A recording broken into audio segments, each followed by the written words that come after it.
awkward lady ended. Wonderful. Thank you for being here. This is so exciting. Rand is here today. We're gonna jam on audience research. We're gonna jam on a whole bunch of marketing topics. But if you have burning questions for Rand, please put them in the chat. You can use the Q&A too if you want. I'll look at both. But we've got just folks coming in and saying where they're popping in from, which is also wonderful. If you've just joined, please do that too. So for anyone who hasn't had the pleasure of using SparkToro, doesn't know much about audience research, how do you define audience research? What is this practice that folks should be thinking about?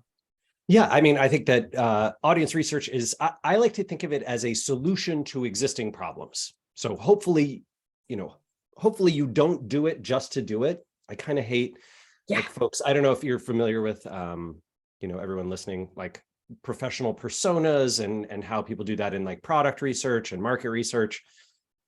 I don't have a problem with personas. I just don't think you have to do them unless you have problems you're looking to solve with them. Yes. I think I worked at a company for many years, a company I founded, where we had hired some professional product folks, and they came in and they like built personas every 6 months. They like rebuilt our personas and tried to get at our target audiences and this kind of stuff.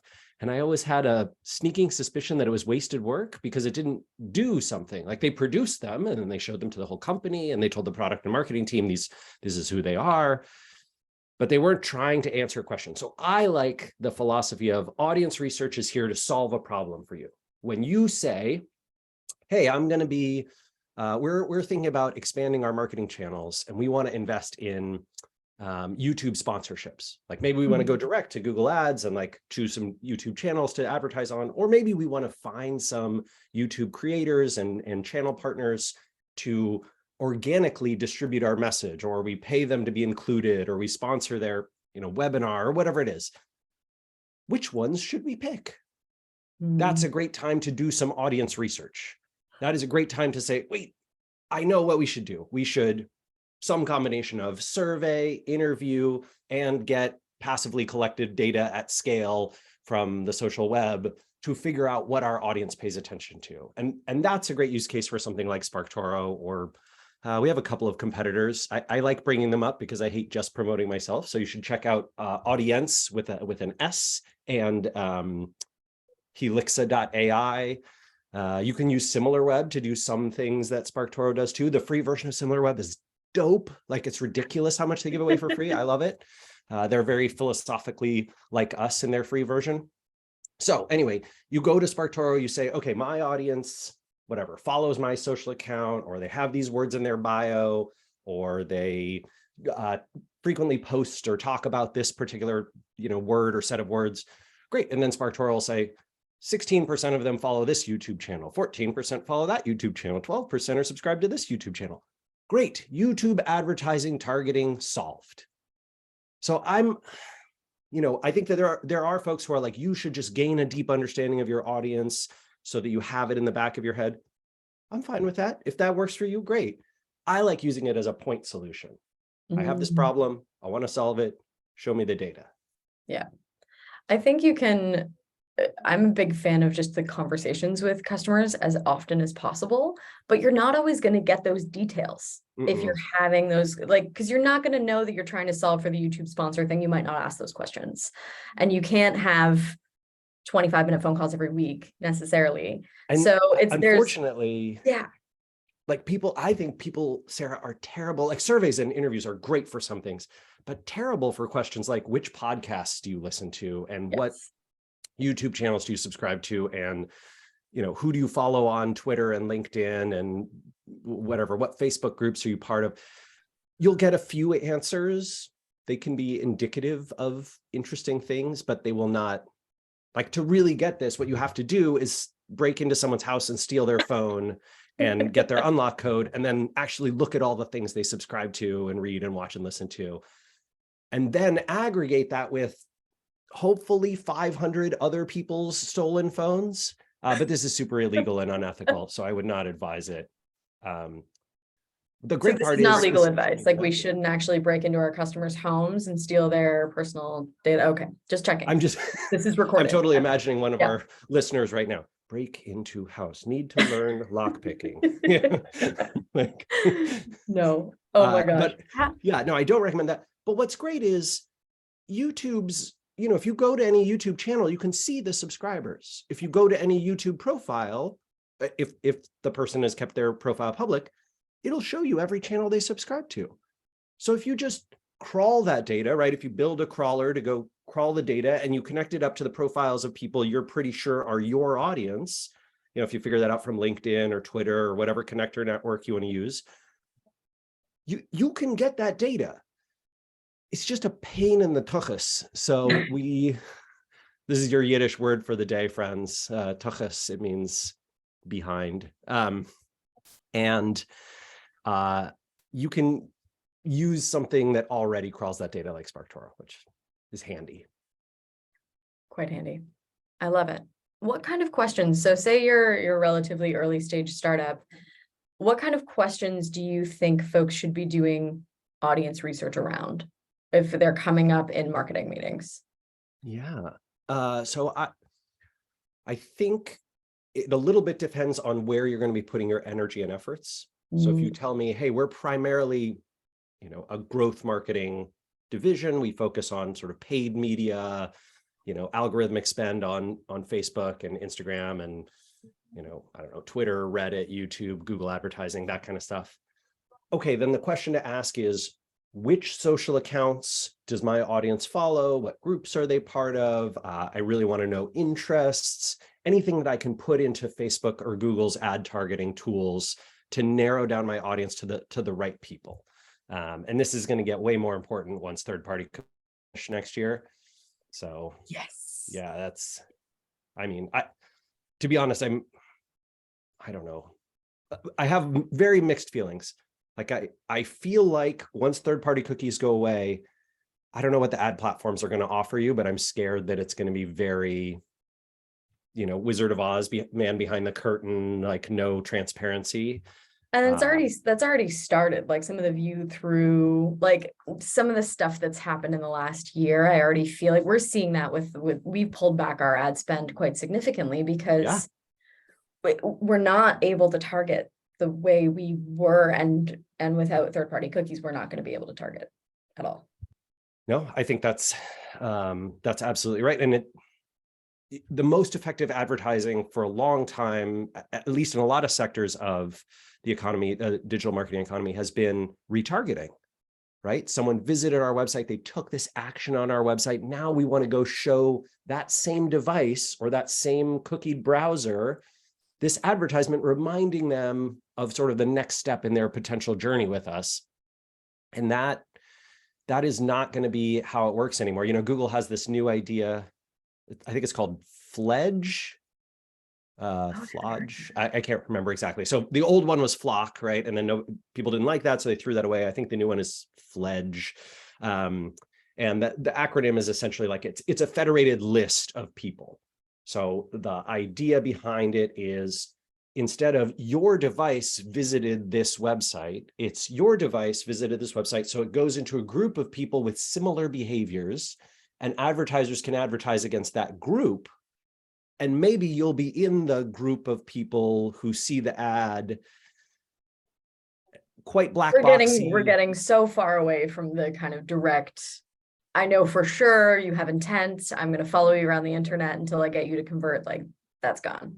Yeah, I mean, and I think a lot of direct attribution is going to be very difficult to prove, but I don't think Google and Facebook and Amazon and Apple, right, who's big in the ad game now, I don't think any of them are going to dial back the claim of attribution. I think all of them are going to say, oh, it was our ad that got this person to convert. And we all know, like, hang on a minute. We don't even know for sure that person saw that ad. We only know that a group of people who had behaviors like them. Like, even now, like I always tell my team when we're running Facebook ads, I'm like, they're taking credit regardless. Like regardless, Facebook is going to take credit for our work. We just have to be aware enough of what we're doing to know if they're lying or not. Exactly. So returning to your question, Sarah, if you're in advertising, I think you're asking kind of one type of question, and specifically programmatic advertising. If you're doing brand advertising, you're probably asking a different set of questions. Like, we really want to know kind of what websites people are going to, what are their broad interests. Tell me a little bit more about them demographically, because we might do brand ads that reach a large demographic through a big type of sponsorship. I always think of this whenever I think of, naming an NFL stadium, right? Or those kinds of things. It's, oh, I know we want to reach the demographic that overlaps considerably with, the new Seattle hockey team. And so let's go run a big brand ad with them because demographically we overlap, right? As opposed to, oh, I want to do social media marketing. And very small scale social media marketing, like be in the right hashtags and get the right people to, amplify our message and tweet about us and post about us on LinkedIn. Totally different, very guerrilla, small scale style social media marketing, the kind that I do, that we do at SparkToro. That's a completely different set of questions. So I think it's very, what are your channels? What are your goals? And then you can get to, hey, these are the right questions that we should be asking. Yeah, I completely agree with that. I think there's a lot of work that we're going to need to be doing in the next year that got lost because of our focus on attribution, our focus on paid marketing. What is something that you see going away and something that you think we're going to be focusing more of our attention on? Going away. Okay, I don't think it's going to completely go away, but I do think Twitter is dying a slow, sad death. And I say that as someone who's loved it for years, and it's been a huge part of my career and my professional life. And I've made so many friends and contacts through Twitter. I'm really quite sad to see it, destroyed by this megalomaniac cartoon villain billionaire. And my suspicion is it's not going to be, one day we wake up and Twitter's gone. It's just going to kind of fade out in importance, sort of like how Facebook became very unimportant if you're under the age of 40, right? And place to sell furniture. Yeah, it's just a different place. There will still be, I think, probably, 80 to 100 million people who actively use it. They'll probably be more in the, sort of Elon Musk cargo cult. And that's fine. If you want to target people who are likely to be fans of Elon, that's where you'll go to run ads for your, I don't know, Tesla car add-ons or whatever. But, for reaching broad audiences, it'll probably go away. I think it's already fading in importance in a number of sectors. You can see marketing Twitter is significantly down. A lot of that activity has moved to LinkedIn or Mastodon. Same thing is true in like cybersecurity, where a bunch of it moved over to Mastodon, which makes sense, right? It's a federated place. A lot of artists are moving to Mastodon. A lot of folks in finance and sales are moving to LinkedIn. Like, it's just sort of everybody's going to their own places. I think that's something that's, by and large, 4 years from now, it's going to be much less important than it is now. And it kind of sucks because I think it had tremendous potential and promise. And if it had been taken over by someone who cared about it in the right way, I think it could have been, as big as Instagram. Mm-hmm. Oh, well. Yeah. Now we just have to read all of Elon's tweets, regardless of whether or not we want to. Oh my God. What a strange thing to ask your engineers to do. What it showed me was not just you're sort of a crazy megalomaniac. It showed me that, excuse me, water down the wrong tube. Oh no. It showed me that he has no one around him that he listens to with good judgment. And I think that's the breaking point, right? Like, I don't think you recover from that once you have surrounded yourself with yes people and, don't trust the advice of others. That's doom. Well, and that kind of goes along with the point of Twitter's probably going away, because we are all being forced to read Elon's tweets, and they're not paying their rent bills, and there's a whole bunch of different ways they could go away. I mean, this morning, like it was showing all these API errors for people who tried to post a link or post an image. And there was speculation that this is because they're not paying their Amazon Web Services bill. Sense. Which is a really quite an odd move to come into a company and be like, all right, don't pay for the fundamental things that keep this business running. I want to see how long we can not pay rent and stay in this apartment. It's just strange. And fire our janitorial staff, and hopefully it'll still be good to come into the office. Like, it's just we've got a question in the chat. Do you think Apple could dominate in the future of search?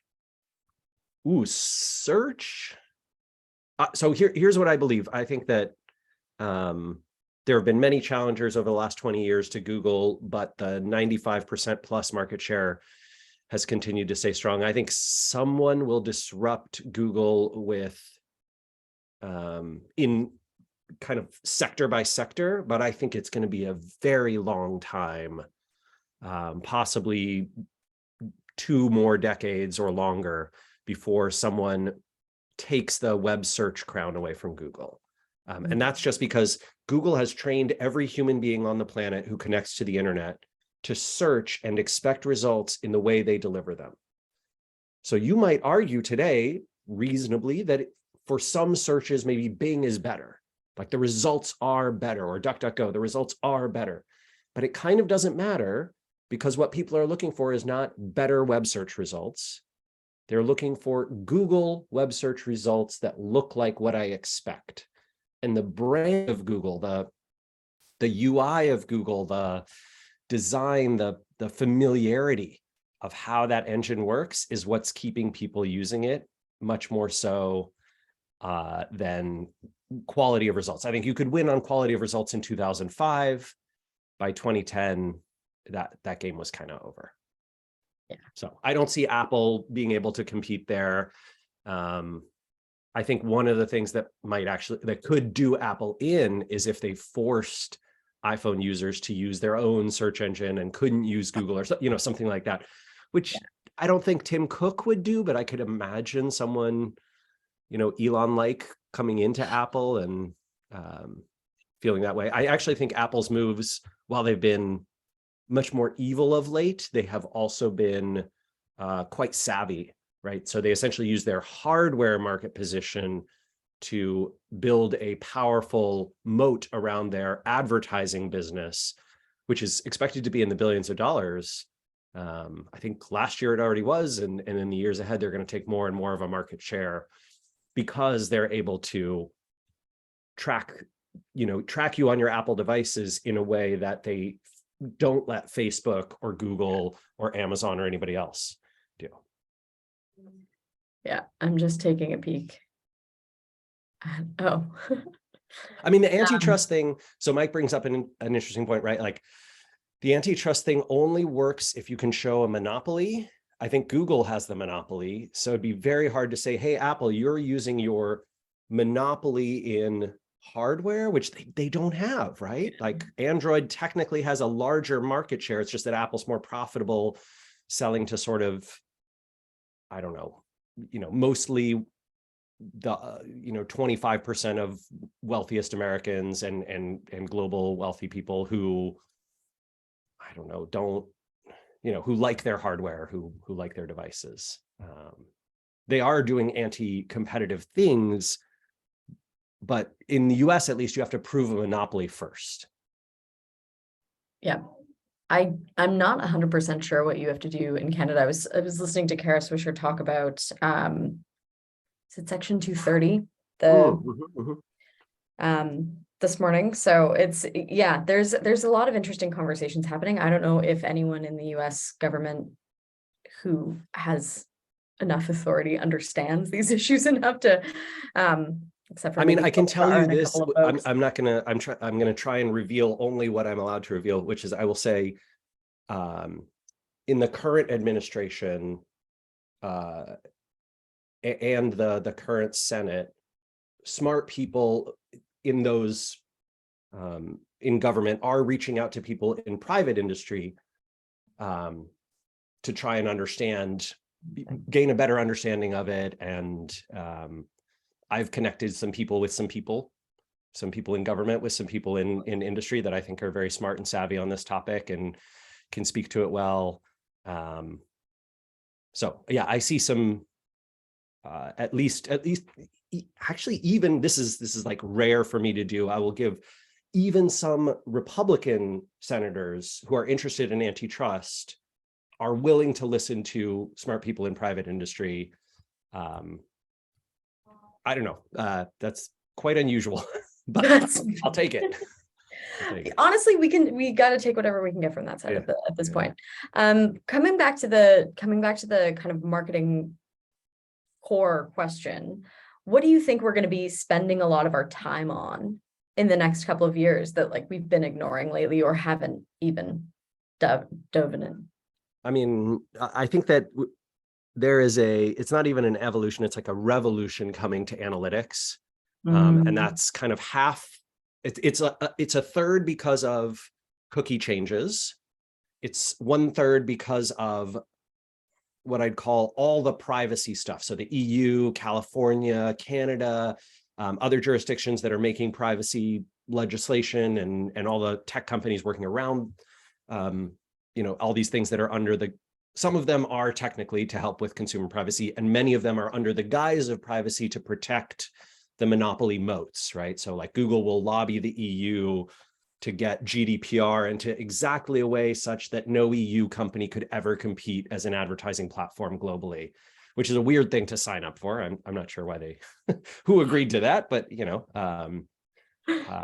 I was not invited to contribute my thoughts to the EU Governing Commission on privacy. I also think, and 1/3 is because of GA4.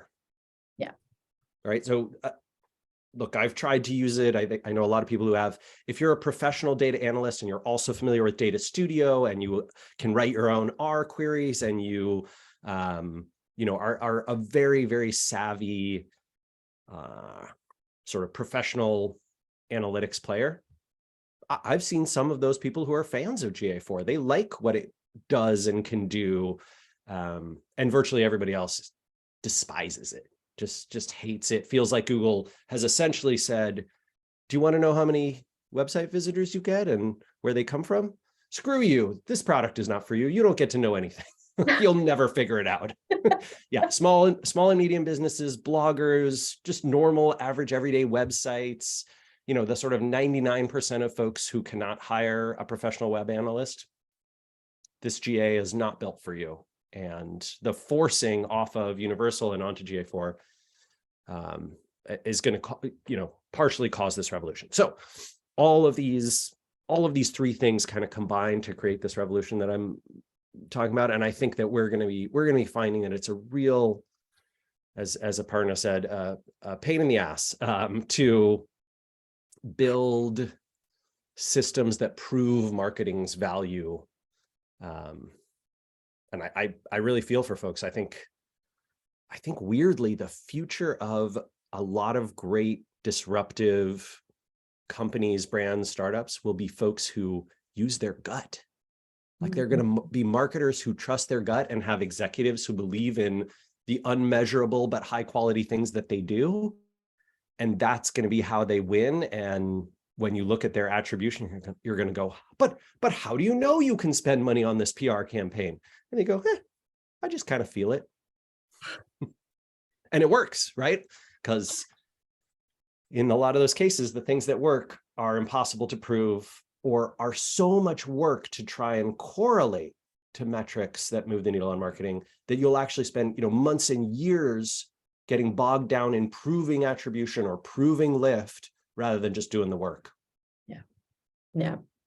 There's a great question here from Maria. Do you think with all the recent changes in marketing, like the decrease in attribution, moving away from paid, the rise of generative AI, that audience research is going to be an advantage that's more important going forward? How so?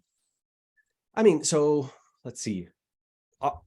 When we started SparkToro, my theory around this was, this is sort of like if you're a startup founder, you have a hypothesis about like what's happening to the market. And my hypothesis was a lot of this stuff is going to be way more difficult to prove. And, all these privacy changes are going to like remove a lot of direct attribution. And, oh, this device visited these 4 pages, saw these 3 ads, scrolled past this, clicked, visited the website 7 times before converting on this day. I thought all that stuff was going away.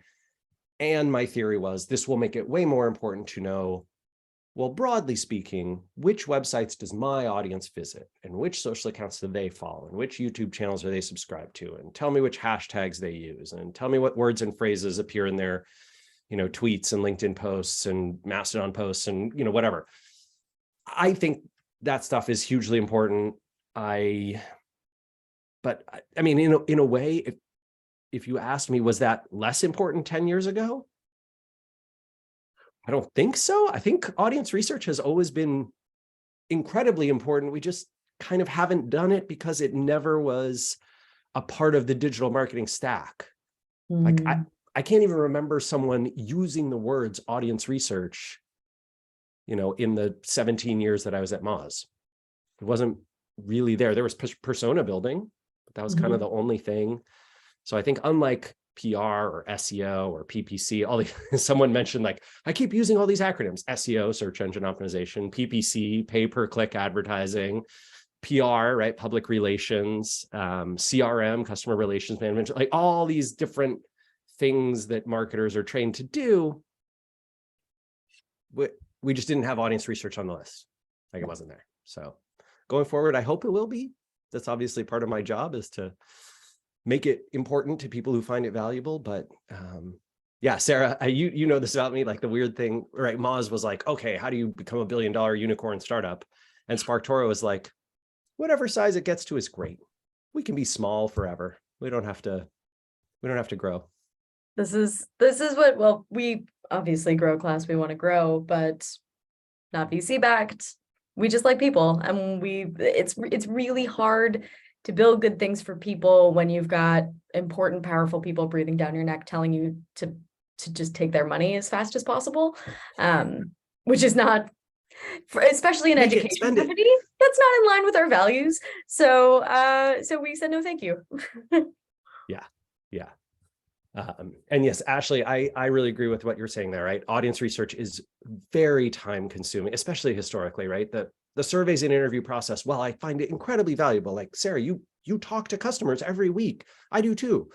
I love it. I think it's great. But that's an intense thing. Like, it really, you schedule, hey, let's have a 45-minute chat, and then you get on the phone, or you get on Zoom, and gosh, trying to extract learnings that you think can apply to the whole market from 10 conversations with customers is dangerous. Like, it's a little troubling. So I love surveys, which can be added on top of that. And then I love, let's passively collect data at scale from people's public social profiles and search data and clickstream data and all this kind of stuff, right? So I think it has a bright future. I don't know if it'll be SparkToro, maybe it'll be someone else. I mean, SimilarWeb is a $100 million plus public company, so they've obviously made a pretty good business in that field too. No, I like it becoming part of the marketing stack. Like, I think somebody was asking in the chat, like, what are your other favorite audience research tools? Like, what are other things that you would add to that stack? I know you mentioned SimilarWeb. Are there things outside of the core audience research that you would be doing? Let's see. If you are someone who's sort of very sales focused, so like you have a sales team and you want to do kind of audience research understanding that's mostly from LinkedIn data, which is where like a ton of, direct sales and B2B sales especially work. I really like LeadFuse. We actually buy some data from them. They have a phenomenal set of information about things on LinkedIn. It's LEADFUZE. And the founder, Justin McGill, is like very fast on email and responsive and sweet. So yeah, they're great. I love them. I would recommend that. a lot of the data enrichment platforms. So for example, people who say like, you need some very specific kind of information about your audience. And so you take your email list and you can send it to companies like Clearbit, Full Contact. I don't know exactly how to pronounce this. PIPL. I think they want you to say people or people. People. But anyway, PIPL. And they will give you, you give them an email address and they'll be like, oh, we have this Twitter account associated with that email address, or this Facebook account, or this LinkedIn account, or this YouTube account, or whatever. They cover a bunch of different networks. They often have demographics about those people, so they can tell you like, oh, well, your audience is very, Midwest of the United States centric, or very north of Mexico centric, or whatever it is that you're looking for, gender, age, that kind of stuff. And those platforms are super useful for solving those problems. But in a lot of ways, audience research, like we talked about earlier, it's a broad field. And the idea is, I wouldn't go in and say, hey, let's do some audience research. Mm. What are the problems we need to solve? Okay, which ones can audience research help us answer in ways that are very ROI positive? Like, gosh, if we put our ad dollars or our sponsorship budget or our PR efforts or our content marketing efforts or our social media marketing efforts or whatever channel efforts into the right place, we're going to have a big lift, and getting, 10 or 15 or 50% lift in results. That's huge for us. So let's go answer those questions. I love this because I think one of the things that I advocate for a lot in Growclass and just in general in marketing is like nerdy growth. Like when I was at Tilt, we got in Rolling Stone. We had a big piece in Rolling Stone. Guess how many app downloads we got from that piece in Rolling Stone? Like 3. So, but it was probably huge. Yeah, but we used it for other things, but then we would PR hack into college newspaper publications and get tons of downloads from that. It wasn't flashy, it wasn't beautiful, it wasn't cool. I'm not going to talk about it a lot. It wasn't Rolling Stone, but it worked, and that was what was effective for that brand. And so with audience, I think with some of this research that we're doing, and in Growclass, we talk a lot about customer research, and we read the mom test, and we do a lot of work on, building out ways to consistently talk to your customer demographic. But you can find those like cool, interesting little ways to grow your company that aren't flashy or expensive, but are perfectly tailored to the people that you want to convert. So weird question for you. After you were in Rolling Stone, did you see conversion rate broadly rise, or branded search traffic for for your brand, did it rise over time, like kind of after that? Like not in any, like I wouldn't say it's we saw like a direct lift from that article. What we did was we leveraged that article in paid media advertising. So we used the Rolling Stone logo and credibility in other ways that we did see direct lift from. Yeah. And we were able to. So there's something helpful about when you're a cool college brand. Snoop Dogg is an investor. You were just in Rolling Stone and you're trying to acquire ambassadors. You can build mythology around the brand using those things, which is super helpful. Just the PR piece on its own, if we didn't do anything else with it, I don't think from the way we measured it would have been all that helpful. Yeah, I find it's one of those really interesting things where some founders, execs are extremely focused on, don't do a thing unless you can prove to me that that thing has a direct impact. So like get into these college publications, show me that the UTM code or the referral link sent these visits. Don't do PR campaigns to get in big publications. And what I see time and time again is this weird, is it correlation or causation? The companies that get those big Rolling Stone pieces and aren't focused on like the little, okay, how do we get 50 downloads from like this link over here and prove attribution? Usually it's the ones who show up in Rolling Stone and, and the New York Times. They're the ones who become the big player in the space. And it's a strange, like, it's a very strange thing. It's hard to explain to someone who's not a, been there, done that exec. Hey, you should be thinking about broad brand as well. You want someone to have an association with your brand before they ever come to your website, before they're ever in your funnel. You want them to have heard of you and feel like, oh, yeah, they're familiar, they're trustworthy. And it has this broad lift. And so I struggle with it because you can't prove it in analytics. Like, no. That's not the way to make the case. You just have to, you have to believe it. But I will say, one of the things that I have seen in my career many times is a lot of marketers, especially in digital marketing, especially like back in my old space of SEO, who just, it wasn't just that they themselves didn't believe in sort of these hard to measure channels and investments.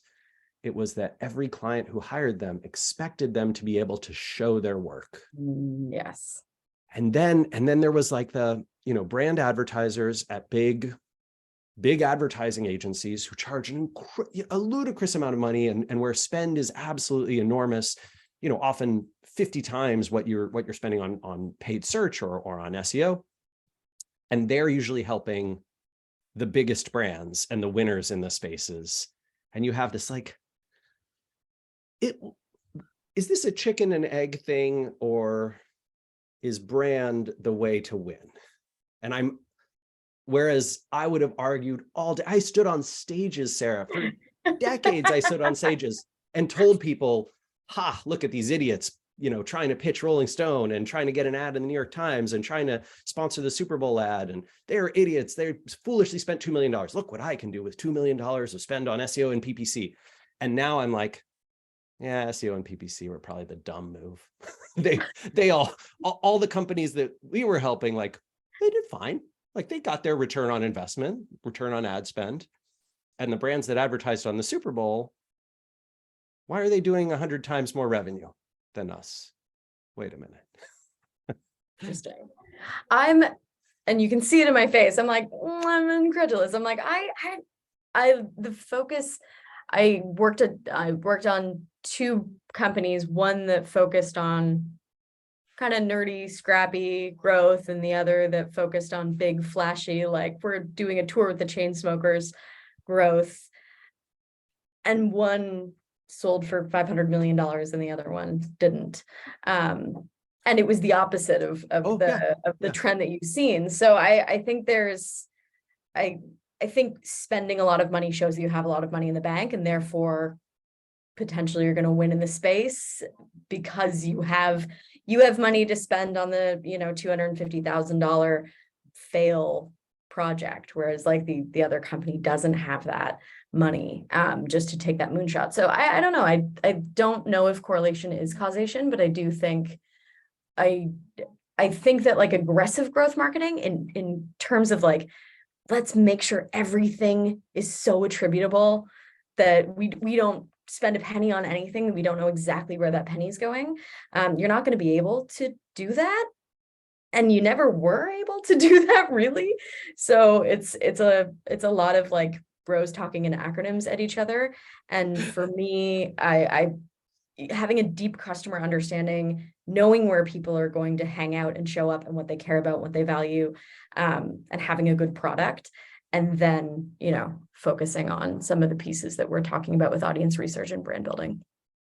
This is my new favorite statement. I want to steal that from you.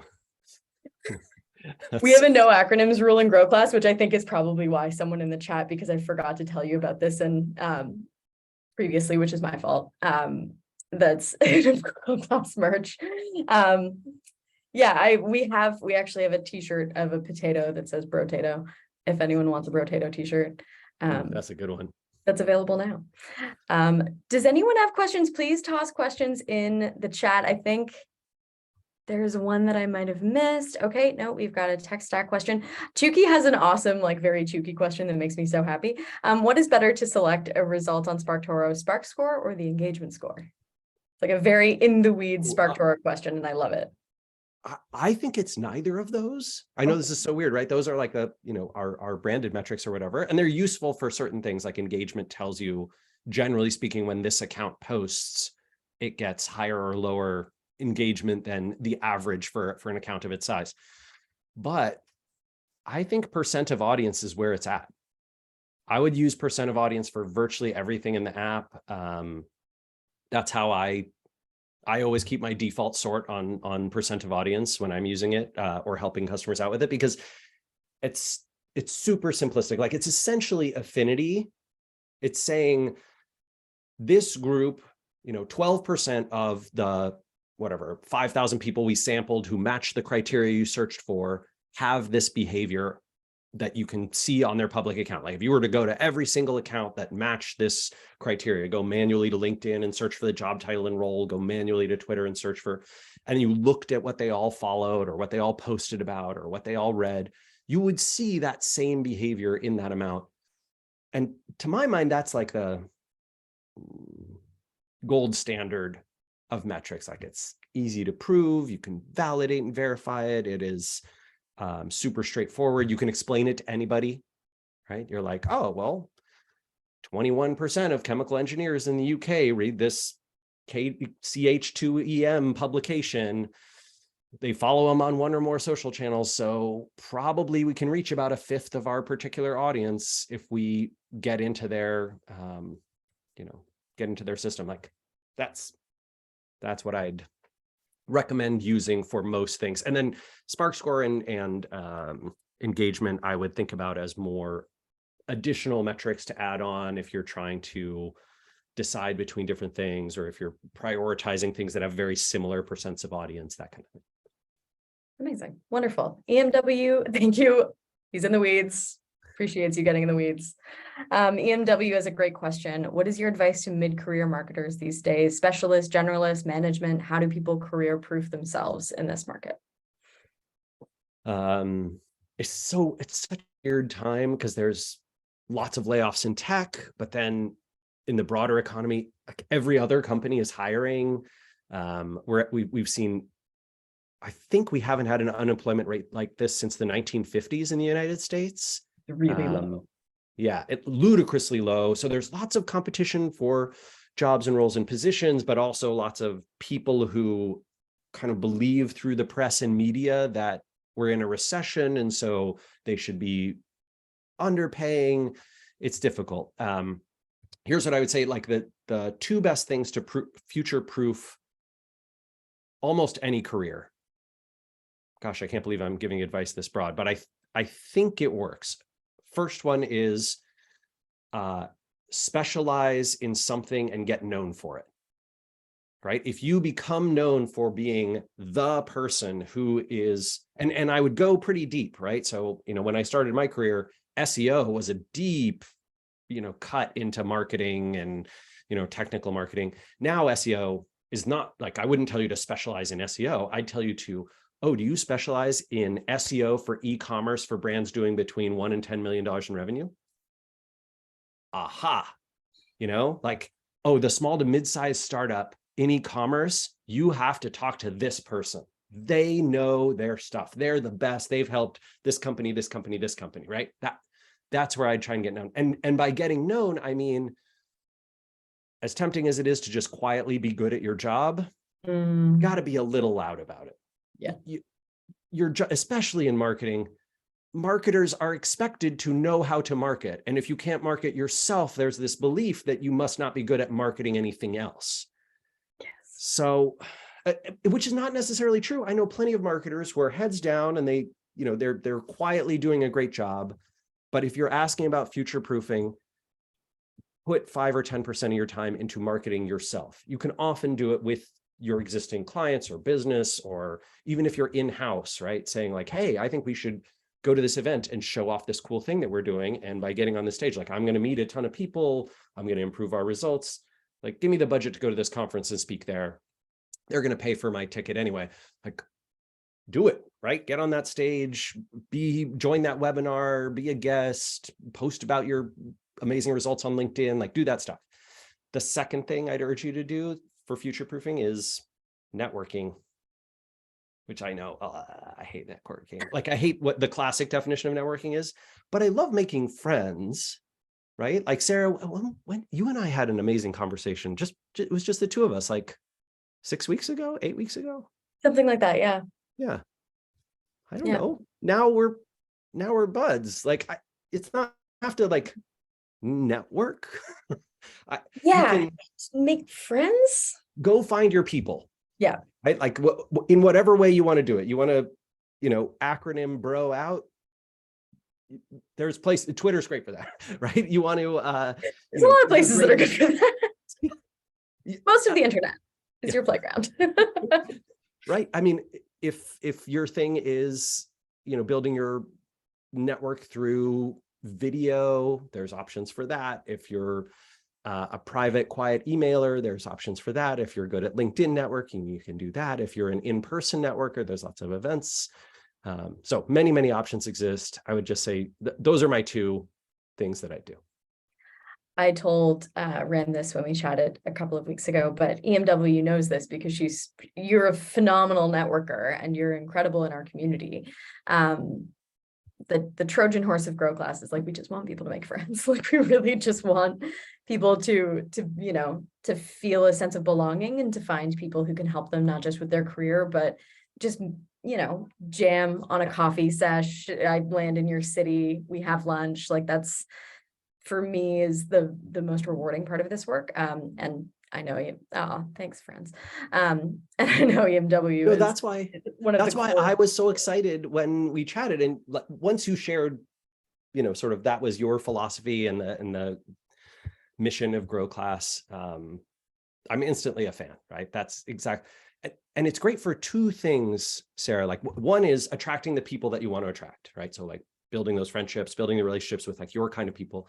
But the second, just as valuable, in my opinion, as someone who has a network and like is relatively busy and lots of things going on, is it sends away the wrong people, right? When you put yourself out there in I'm this kind of person who likes this kind of stuff, and for example, right? When I put my pronouns in my Twitter profile, right? Which is sort of a like implicit suggestion that I recognize that there's gender non-binary folks who, like, I'm a dude, I'm, maybe not the most masculine of dudes, but whatever, like he, him, fine, great. But by putting it in my profile, I'm saying like, hey, this is a normal thing to do. And lots of hate, right? Lots of like angry tweets at me, people in my old SEO community who are like, you're terrible, I hate you, you're so woke now, blah, blah, blah, blah. I don't care, right? It's great. Like, I didn't want them following me. I don't want them in my network. I don't want to see them at a conference. I'd prefer not to help them. Like if they email me, I'd like to just block and report, so it's great. It helps you build your kind of network. And someone who feels the opposite way, whatever, they can build their network with their people. I write my side hustle is writing a feministy sassy newsletter, and so many people have said, are you worried that that's going to impact your career negatively, that you're very public about what you care about politically? And I'm like, man, I just get to hang out with the best people all the time as a result of it. Like the folks who find Growclass tend to jam, tend to want to be inclusive, open, accepting people, agree to our code of conduct and therefore have to be.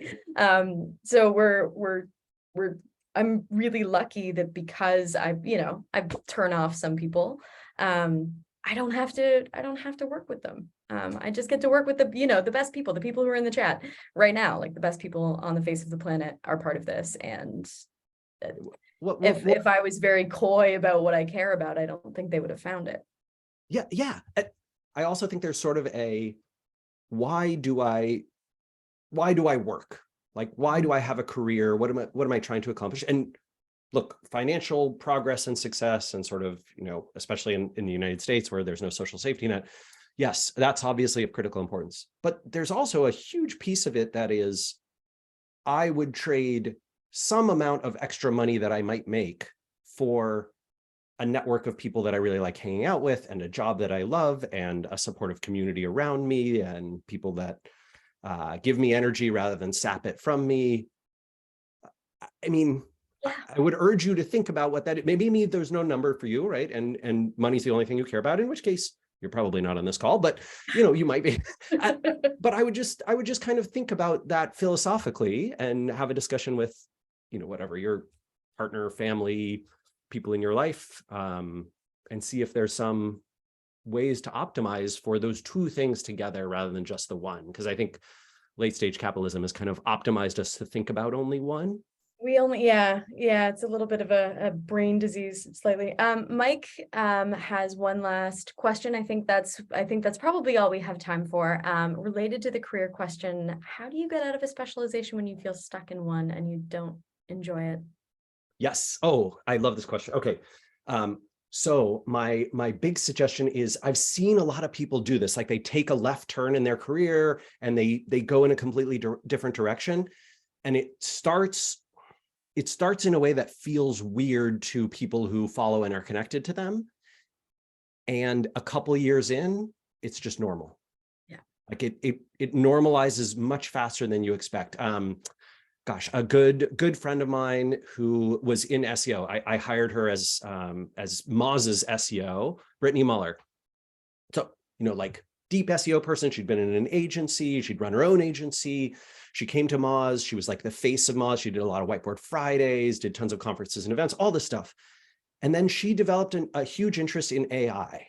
Like machine learning and AI was just her jam. She was like really, really into it, probably for her last 6 months at Moz. And it felt weird, like a little bit, is she going to a different place? And, her Whiteboard Fridays were more around ML stuff and all this kind of thing. And it had some application to SEO.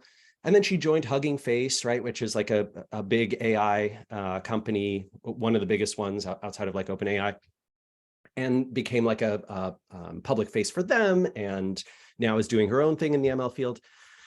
12 months into Brittany's sort of left turn to AI, everybody knew her for that, right? Then conferences and events were like, oh yeah, she's the AI person. And people in and marketing world who were connected to people in ML and SEO world, or ML and AI world, were recommending her. So I think my one bit of advice is, if you can find a passion that has at least some network overlap with your existing thing, that really helps, as opposed to, gosh, I'm in, maybe I'm making NFTs and now I want to go into whale watching tours.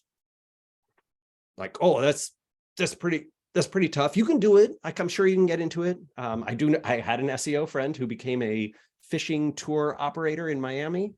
So it's all possible, but just saying, yeah, career adjacent is a great, yeah. Well said, Elizabeth. Amazing. Wonderful.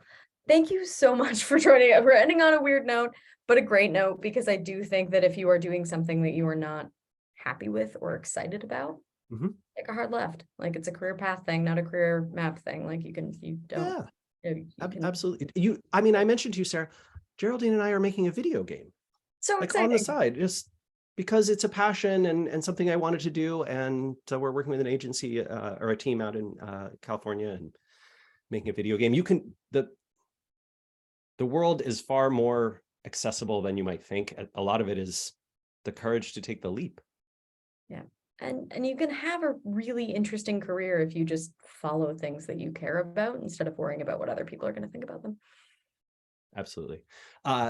Friends, my gosh, what a lovely webinar. I mean, Sarah, anything you do is always great. And please, I hope we get to do this again sometime. I'm obviously more than happy to help anyone with audience research or SparkToro stuff. I'll put my email in there. I'm Rand at SparkToro. So you don't, I think Google actually has a one-box result if you Google Rand Fishkin email, which is convenient, quite nice. Quick content. I love it. But I love to help people, so please feel free to drop me a line. Amazing. You're getting recipe requests already. I mean, Mike, I'm just gonna send you Kenji Lopez Alt's Al Pastor, which I thought was genius. I soaked my chopsticks in water, and then I, pushed them up into the pork and put it in the oven, and comes out great. That sounds amazing. Wonderful. Thank you so much for this. I hope you have a wonderful rest of your day. Thank you everyone for joining. And have a great rest of your Monday, folks. Yeah. Take care. Bye, everyone.